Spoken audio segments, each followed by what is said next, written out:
या फिर एक ही स्क्रीन में नहीं आने के चलते समझ नहीं आया, बताओ। I I could try to put it in one screen.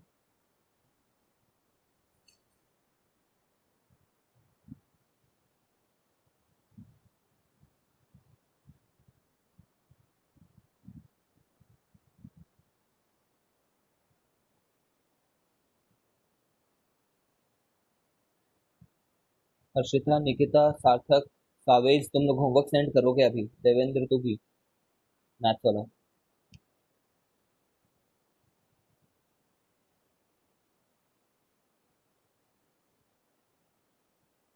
आवाज नहीं आ रही सर, बोल दो।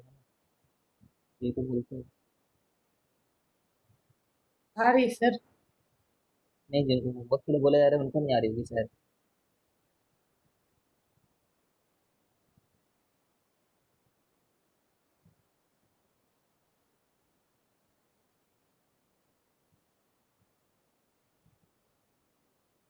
Nobody is replying conveniently. I can see that.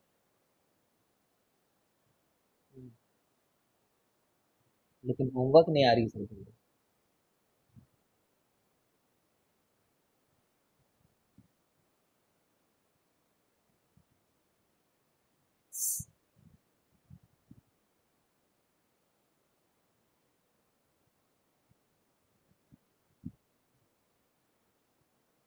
Force due to magnetic field, चलो देखो, थ्योरी ये है कि जब मैग्नेट कोई भी नया चैप्टर शुरू होता है तो तुम्हें हमेशा ऐसा लगता है कि यार ये चैप्टर समझ के छोड़ दूंगा।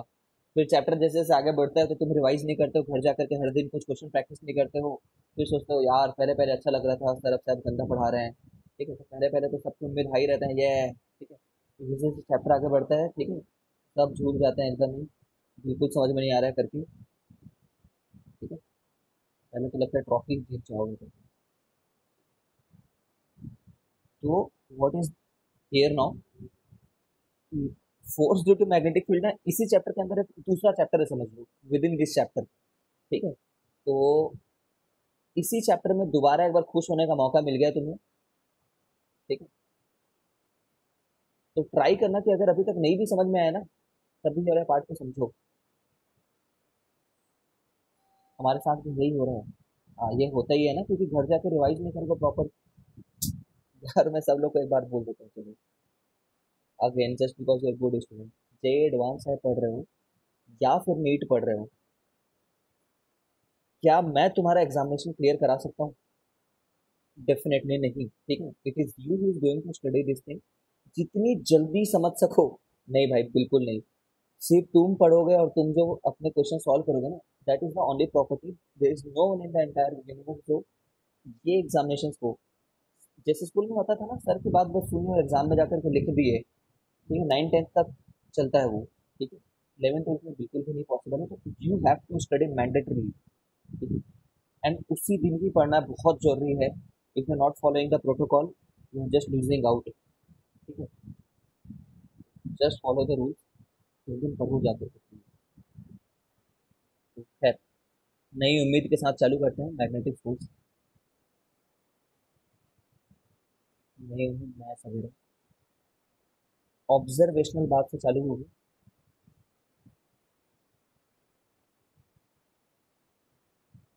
ठीक है, मतलब हमने ये देखा कि कहीं किसी रीजन में एक मैग्नेटिक फील्ड एग्जिस्ट कर रही है। There is B, there is a B. ठीक है, ये मैग्नेटिक फील्ड पहले से एग्जिस्ट कर रही है यहाँ पे। ठीक है, अभी तक हम लोग क्या देख रहे हैं, तो सोचो एक बार, डिफरेंस को समझने की कोशिश करो। डिफरेंस ये है कि पहले हम लोग सोचते थे कि अगर एक वायर है, एक अगर वायर है तो उसके चलते यहाँ पे कितना बी होगा। ठीक है, now here that is not the question. B दे दिया है किसी अरेंजमेंट के चलते। ये बी कहाँ से आ रहा है, किसी वायर से आ रहा होगा, किसी मैग्नेट से आ रहा होगा, किसी सोलेनोइड से आ रहा होगा, वी डोंट केयर। बस एक मैग्नेटिक फील्ड दे दिया है और उसमें एक चार्ज को मूव कराया जा रहा है। ठीक है, एक चार्ज को। तो it was found, it was observe, found नहीं, इट वाज ऑब्जर्व कि इस पे जो फोर्स लगता है ना, q into v cross B वाले फॉर्मूले से लगता है। ठीक है, ऐसा तो नहीं कि देखे और सीधे सपने में आ गए कि q into v cross B होगा करके। ठीक है, ऐसा नहीं है। तो उन्होंने ऑब्जर्व ये किया कि भाई इसकी जितनी ज्यादा चार्ज होगी, तो ये देखा कि ये ना ऊपर की तरफ डिफ्लेक्ट हो गया करके, ठीक है। जैसा मेरे को रट गया ना, 1 मिनट के लिए रटो तो इस कंडीशन को, ऊपर की तरफ डिफ्लेक्ट होगा जब मैग्नेटिक फील्ड इनसाइड है तो, ठीक है। और चार्ज जब पॉजिटिव है तो, बस क्यों लिख रखा है तो पॉजिटिव है, मतलब उस चार्ज को ऐसे फेंकोगे ना, वो ऑटोमेटिकली ऐसे डिफ्लेक्ट हो जाता है ऊपर की तरफ, ठीक है, अपवर्ड इसी प्लेन में। मैग्नेटिक फील्ड किधर है, इस डायग्राम के हिसाब से माइनस के कैप में है, ठीक है। और ये इसकी वेलोसिटी किधर थी, इस डायरेक्शन में थी, ठीक है। लेकिन ये ऊपर की तरफ रिफ्लेक्ट हो जाएगा, ये बात रखना है पहले बात तो, ठीक है। खैर, तो उन्होंने ऑब्जर्व किया कि कैसे यहाँ तक पहुंचेंगे इस फॉर्मूले तक, मैं बताता हूँ। ये ऑब्जर्व किया देखो, उन्होंने मैग्नेटिक फील्ड तो लिया होगा कहीं से, कोई सिस्टम से, और उसमें एक चार्ज को बस रख दिए, इसमें फोर्स लगेगा क्या अगर ये रेस्ट कर रहा है तो, will there be any force as per this formula, just tell मी।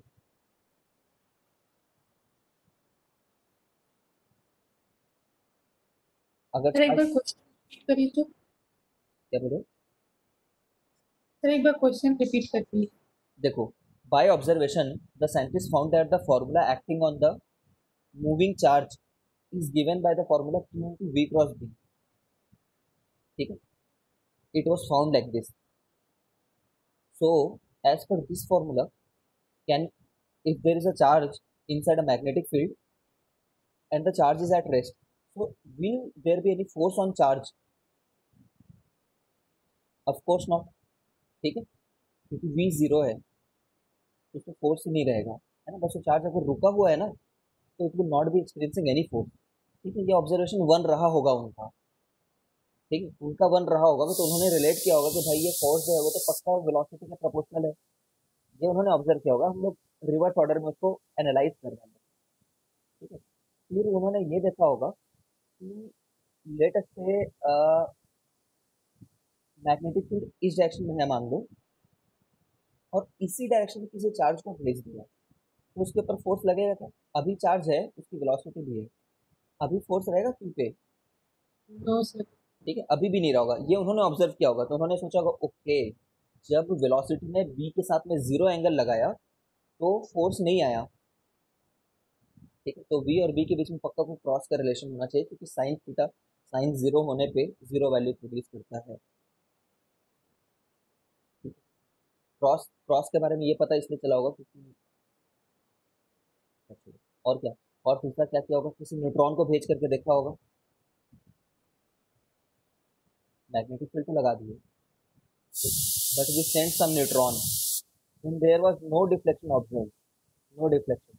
तो इससे ये पता चल जाएगा ओके, मास वगैरह पे डिपेंड नहीं कर रही है ये चीज डिपेंड किस बात पे कर रहा है, चार्ज पे, ठीक है। बिकॉज न्यूट्रॉन न्यूट्रल था और वेलोसिटी थी परपेंडिकुलर था, फिर भी कोई डिफ्लेक्शन नहीं आया, ठीक है। तो ये ऑब्जर्व था। ये फॉर्मूले का एक नाम है, एक प्रॉपर नाउन है ये, लॉरेंट्स फॉर्मूला, लॉरेंट्स फोर्स बोलते हैं, और ऑब्वियसली किसी लॉरेंट्स नाम के बंदे ने इसको डिस्कवर किया होगा।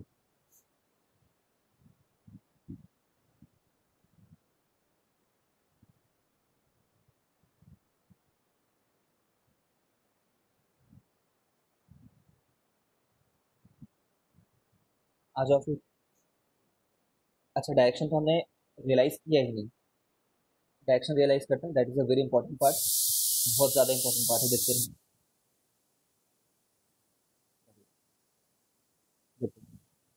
फोर्स ऑन प्रोटॉन लेते थे, अगर एक प्रोटॉन को भेजना होगा तो हमें फोर्स का डायरेक्शन जानना चाह रहे हैं, तो force equal to q into v plus B में, अभी यहाँ पे बी किधर है, बी आई कैप में है, ठीक है, और बी किधर है, माइनस के कैप में है। सोच सकते हैं, आई क्रॉस, आई क्रॉस के करते अगर, तो माइनस जे आता, ठीक है। तो इससे क्या आंसर आ गया, जे, जे कैप में आ गया आंसर, तो जे में क्यों है, क्योंकि क्यू पॉजिटिव है ना, जे मतलब कौन सा डायरेक्शन है, ऊपर वाला डायरेक्शन, क्योंकि आई जे के यहाँ पे क्या ले रखा है मैंने, अगर तुम्हें रियलाइज हो गया होगा तो मैंने यही आई लिया, यही जे लिया, ठीक है, इसी को के लिया मैंने, ठीक, बट इनवर्ड होने के चलते उसको माइनस के नाम दिया है। Is it 100% clear to you guys?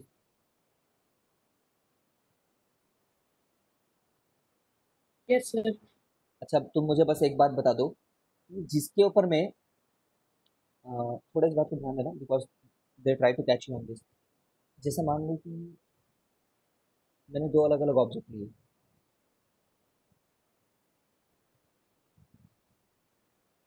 एक 1 kg का है और एक है 10 kg का, लेकर से, ठीक है, और इसको मैंने 100 न्यूटन फोर्स लगाया और इसको मैंने 500 न्यूटन फोर्स लगाया, लेकर से, ठीक है। अब तुम ये बताओ, इन दोनों में से कौन ज्यादा डिस्टेंस कवर कर लेगा 2 सेकंड में? हम्म, सही बोल रहे हो देवेंद्र, अगर उसमें इलेक्ट्रॉन को फेंके होते हैं उस डायरेक्शन में, स्टैंडर्ड, इसलिए मैंने बोला स्टैंडर्ड तुम्हें ये याद रखना है, क्योंकि ये 10,000 बार आएगा यार, करोड़ों बार। इधर भेजा तो ये अपने लेफ्ट वाले साइड में उड़ गया। अपने लेफ्ट मतलब समझ रहे हो, अगर मैं जा रहा होता इधर तो मैं अपने लेफ्ट वाले साइड में उड़ जाता, ऐसा करके याद रखना थोड़ा सा इस चीज़ को। मतलब अगर ऊपर भेजता तो किधर मुड़ता? अपने लेफ्ट वाले साइड। तुम ऐसे भी बोल सकते हो ये एंटी क्लॉकवाइज मुड़ रहा है करके, एंटी क्लॉकवाइज, ठीक है।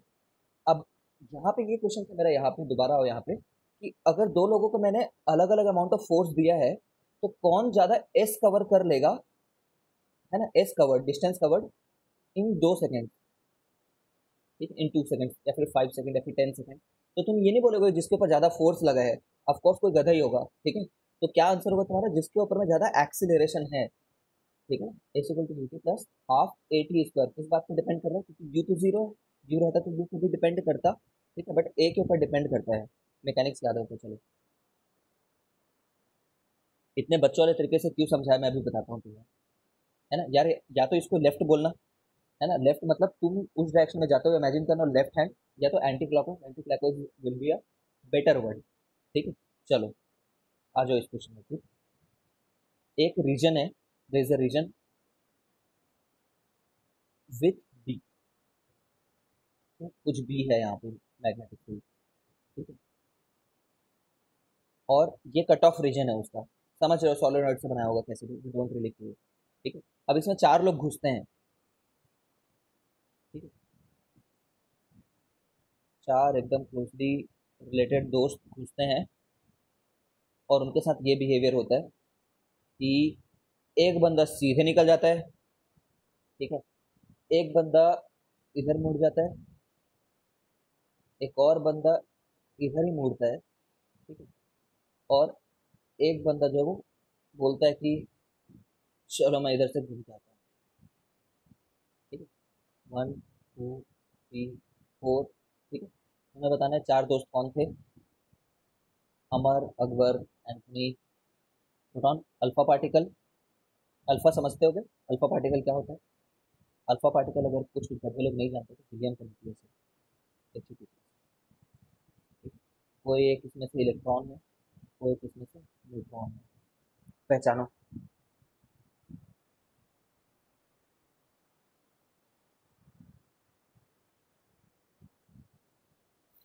करोड़ों बार आया होगा ये क्वेश्चन।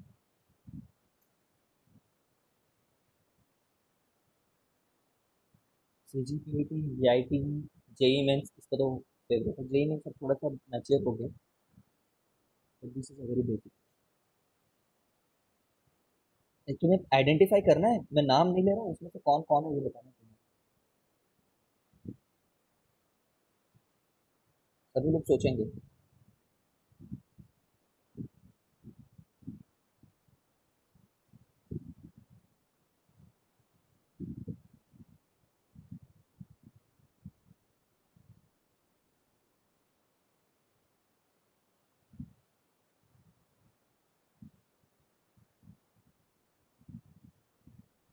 तो आ जाते हैं फिर।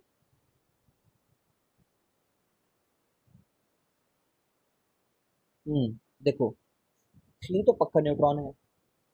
इतने बड़े सीबीआई ऑफिसर तो तुम भी बने गए होगे, अगर इतना भी नहीं बने होगे ना तो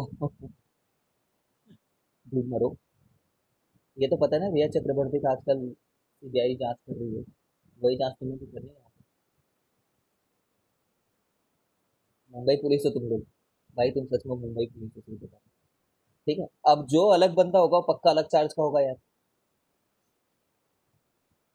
ठीक है, however the question has been framed correctly, तो मैंने correct direction of deviation of electron बताया, because Q to V cross B के हिसाब से उसको राइट साइड ही मुड़ना चाहिए था। देख रहे हो क्लॉकवाइज मुड़ रहा है ये, अंदर वाले फील्ड में एंटी क्लॉकवाइज मुड़ना। ठीक है, ये अंदर वाला भी बहुत इंपॉर्टेंट है ना, ये बात भी याद रखना, स्टैंडर्ड केस। तो वन और टू प्रोटॉन और अल्फा पार्टिकल है, वी डू नॉट नो कौन कौन सा है। ठीक है, तो फोर्स ऑन अल्फा पार्टिकल देखते हैं एक बार। फोर्स ऑन अल्फा पार्टिकल क्या होगा, q of alpha v of alpha, सबको इक्वल वेलोसिटीज भेजा गया है। ठीक है, ये तो अगर नहीं दिया और तुम गेस नहीं कर पा रहे हो तो प्लीज सोचना कि अगली बार से ऐसा होगा ही करके, है ना, क्योंकि हर इन्फॉर्मेशन नहीं देंगे, वो तुम्हें कुछ बातों को तो समझना होगा कि सेम वेलोसिटीज भेजा है। ठीक है, खैर देना चाहिए था मुझे, क्योंकि वीक है। If anybody wants to change the answer, वो चेंज नहीं करना, पता नहीं, इतना सभी समझते हैं क्यों v cross B. Now B सबके लिए सेम है, वी सबके लिए सेम है, क्यू ऑफ अल्फा, अल्फा का क्यू होता है टू, टू टाइम्स होता है ना, टू टाइम्स इलेक्ट्रॉन का चार्ज, टू ई। और फोर्स ऑन प्रोटॉन कितना होगा, ई टाइम्स, है ना, प्लस ई ना, सब प्लस लिख रहा हूँ मैं, ई वी बी। ठीक है, तो ज्यादा फोर्स किस पे लगा है, अल्फा पे। ठीक है, तो अल्फा पे ज्यादा फोर्स लगे तो वो मुड़ जाएगा क्या ज्यादा। अच्छा, वन और टू में ज्यादा कौन मुड़ा है ये बता सकते हो, बस इतना बता दो, वन और टू में ज्यादा डिविएट कौन हुआ है। सर नहीं बता सकते। नहीं बता सकते, यहाँ से बता सकते हैं ना, इस टाइप का डायग्राम डायग्राम। वन ज्यादा डिविएट हुआ, एग्जैक्टली, है ना, वन हैज डिविएटेड मोर। देखो ना, अपने ओरिजिनल पाथ के ज्यादा करीब तो टू है, टू बोलेगा कि मैं लगभग अपने ओरिजिनल पाथ में हूँ, मतलब कंपैरेटिवली। ठीक है, तो one has more deviation, more deviation, deviation. तो भैया तुम खुद बताओ, ज्यादा फोर्स लगेगा, ज्यादा उसमें डिफ्लेक्शन आ जाएगा क्या, यही तो अभी समझा रहा था मैं। तुम सबके सब नीट वाले हो। ठीक है, एक्सीलरेशन ऑफ अल्फा कितना होगा यार, फोर्स ऑफ अल्फा अपन 4m, m mass of proton मान लो, एक्सीलरेशन ऑफ प्रोटॉन कितना होगा, force on proton upon M,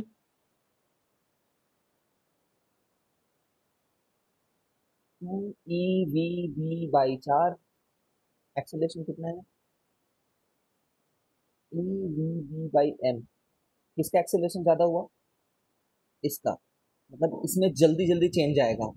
ठीक है, मतलब वन जो है वो proton.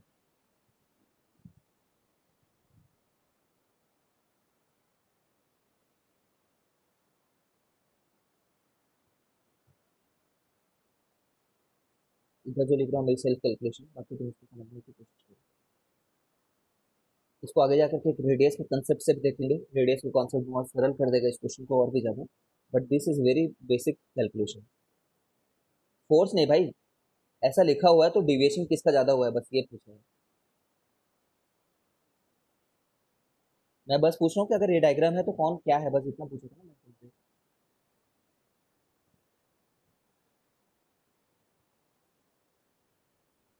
You assumed constant velocity, तो वेलोसिटी तो सबकी कांस्टेंट ही है, वेलोसिटी कभी नहीं बदलेगी इनकी, will see that, sorry, speed कभी नहीं बदलेगी इनकी, स्पीड नहीं बदलती किसी की, डायरेक्शन बदलता है बस।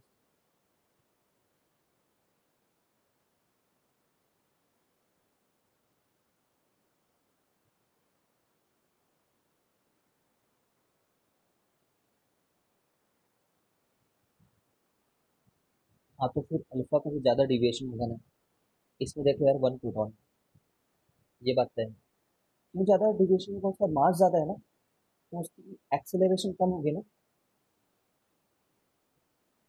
डिविएशन डिपेंड्स ऑन, लिख लो तुम भी, फिर मैं समझाता हूँ और तुम भी लिखो, परेशान मत हो, मैं बता रहा हूँ, deviation depends on acceleration not force. जब हम सर्कल के रेडियस के कंसेप्ट पढ़ेंगे तो और क्लियर हो जाएगा, depends on acceleration and not force.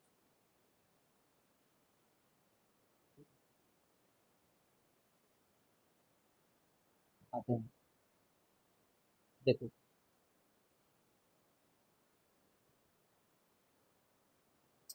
Change in velocity ना भाई, स्पीड कांस्टेंट है तो चेंज इन वेलोसिटी नहीं हो सकता क्या? एक्सीलरेशन चेंज इन स्पीड होता है कि चेंज इन वेलोसिटी होता है?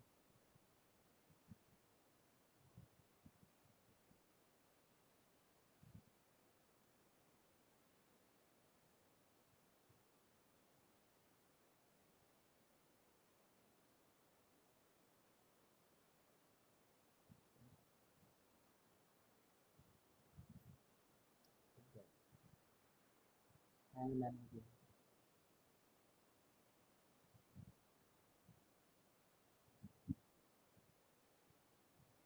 देखो ट्राई करो समझने का, फॉर्मूले से समझा रहा हूँ मैं। एस अलोंग इस वाले डायरेक्शन को क्या नाम देते हैं अपन? लेट अस से एक मिनट के लिए इस वाले डायरेक्शन को एक्स नाम दे देते हैं। S along x equal to u along x t plus half a along x two square होगा। यू तो एक्स के अलोंग तो जीरो था ना, क्योंकि वो वाई डायरेक्शन के अलोंग थी उनकी जितनी भी वेलोसिटी थी पहले। ठीक है, तो एस अलोंग एक्स क्या हो जाएगा? Half along. ठीक है, इंस्टेंटली अगर सोचो किसी भी इंस्टेंट पे एट एनी मोमेंट, तो ये किसके लिए ज्यादा है? This is more for proton. Her instant पे, हर हर मोमेंट पे, तब थोड़ा आगे जाके अभी देखोगे तो उसका इधर मुड़ने का ज्यादा मन रहेगा। ठीक है, दिस इज फॉर प्रोटॉन। तो ये बताओ, किसी भी एक इधर के लॉन्ग कुछ एक डिस्टेंस जाने के बाद में किसी भी समय पे कौन इधर ज्यादा आ चुका है? इस डायरेक्शन में कौन ज्यादा आ चुका है? देखो इसका एस एक्स इतना है, इसका एस एक्स इतना है, इतना, इसका एस एक्स इतना, ये एस एक्स है। और ये, सॉरी ये नहीं, ऊपर में जो मैंने बना रखा है ये देखना आता नहीं है क्या तुम लोग को यार?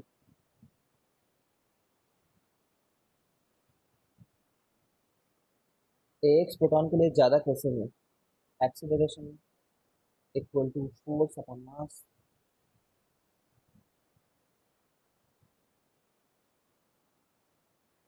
Acceleration equal to force upon mass. Force कितना था? Q we B. Mass mass है, तो अगर प्रोटॉन के लिए देखें तो प्रोटॉन का चार्ज क्यू रख लो, वी बी रख लो, एम उसके लिए एम रख लो। अगर अल्फा का देखें, अल्फा पार्टिकल का, तो उसके लिए क्यू टू क्यू हो जाएगा। ठीक है, और मास उसके लिए फोर एम है।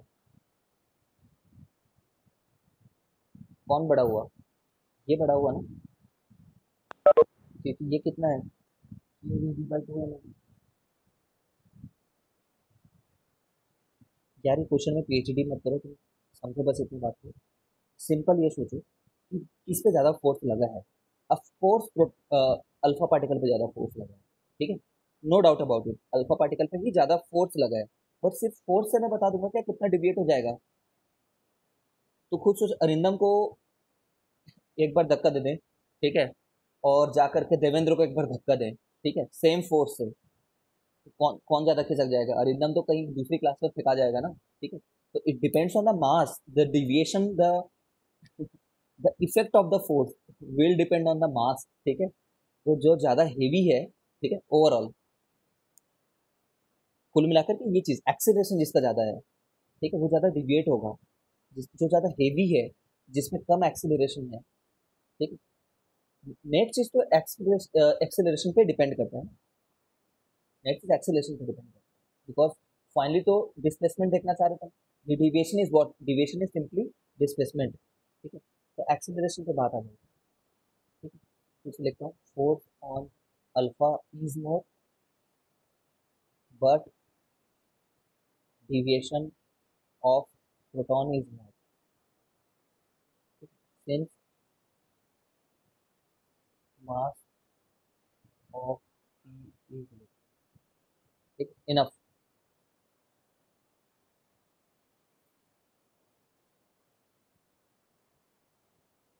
तुम सबसे गधे क्लास हो जिसको ये बात समझ में नहीं आता। डोंट वरी, घर जाकर के पढ़ो। So please try to complete B वाला पार्ट, मैग्नेटिक फील्ड क्रिएट करने वाला। एनसीईआरटी के सारे क्वेश्चन बना लो इसके ऊपर के, ठीक है। Done for today.